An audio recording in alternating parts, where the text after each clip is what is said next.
चला आता 5:45 वाजलेले आहेत सकाळचे. पण तब्येतीमुळं इच्छाच होत नाही आहे, नाही तर मी 5लाच डेली उठायची. चला आता कामं वगैरे करावं लागेल, झाडू वगैरे पोछा बिछा करावं लागेल, स्वयंपाक पण पाहावं लागेल. रुईचे आजोबा पण सकाळी आता वर्धेला जात आहेत, ते आंघोळ करत आहेत. त्यांना लवकरच उठून दिलं मी, कारण तिथे 10 वाजेपर्यंत पोचायचं आहे त्यांना वर्धेला. चला आता पण तब्येतीमुळे अजिबात उठायची इच्छा होत नाही आहे. आता माझी 5 वाजताच मी उठून जायची, झाडू पोछा वगैरे करायची. आता माहीत नाही, कमजोरीमुळं अजिबात इच्छा नाही होत आहे. चला पण तरी करावंच लागणार, प्रांजू घरी नसल्यामुळं.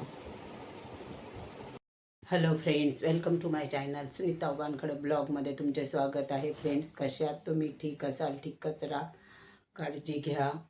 चला, कारण हे बिमाऱ्या आजकाल काही सांगून येत नाही आहेत. काळजी घेतली पाहिजे आधीच स्वतःची सगळ्यांनीच. चला आता माझी आंघोळ वगैरे झाली आहे, पूजा झाली आहे, 7:30 वाजलेले आहेत. चहा पाणी वगैरे पण झालेलं आहेत.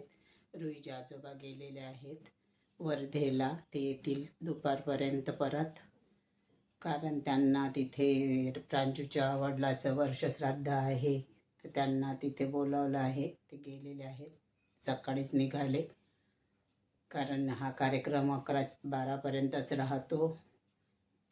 तर ते सकाळीच निघून गेले, कारण त्यांना पितृ म्हणतात ते बनवलेलं आहे. मागच्या वर्षी पण त्यांनाच केलं होतं, म्हणून आज त्यांना पण लवकर जावं लागले, कारण ते पूजा 12 वाजेपर्यंतच राहते.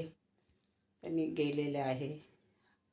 आता पाहते मी एकटीच आहे, काय करावं, तर थोडाफार नाश्ता वगैरे बनवून घेते,